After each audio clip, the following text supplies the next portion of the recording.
Saudara, progres vaksinasi COVID-19 terus menunjukkan angka peningkatan dalam beberapa bulan terakhir. Satgas COVID-19 pemerintah Aceh merilis data terbaru berdasarkan data dashboard vaksinasi Kemenkes RI per tanggal 11 Februari 2022 lalu dengan jumlah 87,5% untuk dosis pertama dari jumlah total sasaran vaksinasi sebanyak 4 juta lebih penduduk.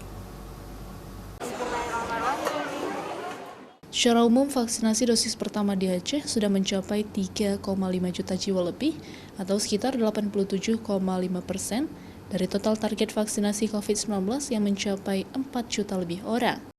Sementara untuk vaksinasi dosis kedua baru mencapai 40,3% atau dengan jumlah 1,6 juta orang lebih.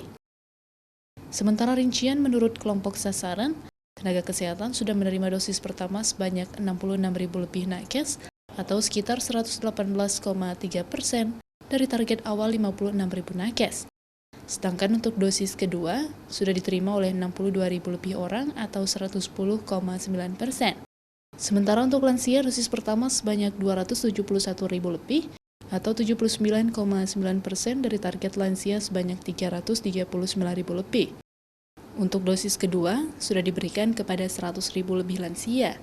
Untuk petugas publik, dosis pertama sebanyak 257.000 lebih orang atau 53,8% dari total sebanyak 478.000 lebih. Dan vaksinasi dosis kedua sudah diberikan kepada 218.000 lebih. Kalau kita lihat angka 11 Februari 2022 kemarin dengan progres 87,5%, itu dari total target kita yang mencapai 4 juta lebih penduduk Aceh yang menjadi target vaksinasi dosis pertama. Artinya ada 3,5 juta orang yang sudah mendapatkan dosis pertama dan 1,6 juta orang yang sudah mendapatkan dosis kedua.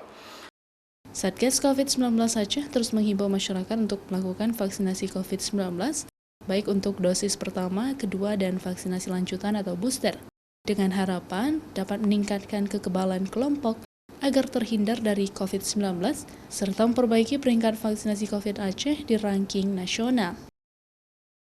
Mustajab, Kompas TV, Banda Aceh.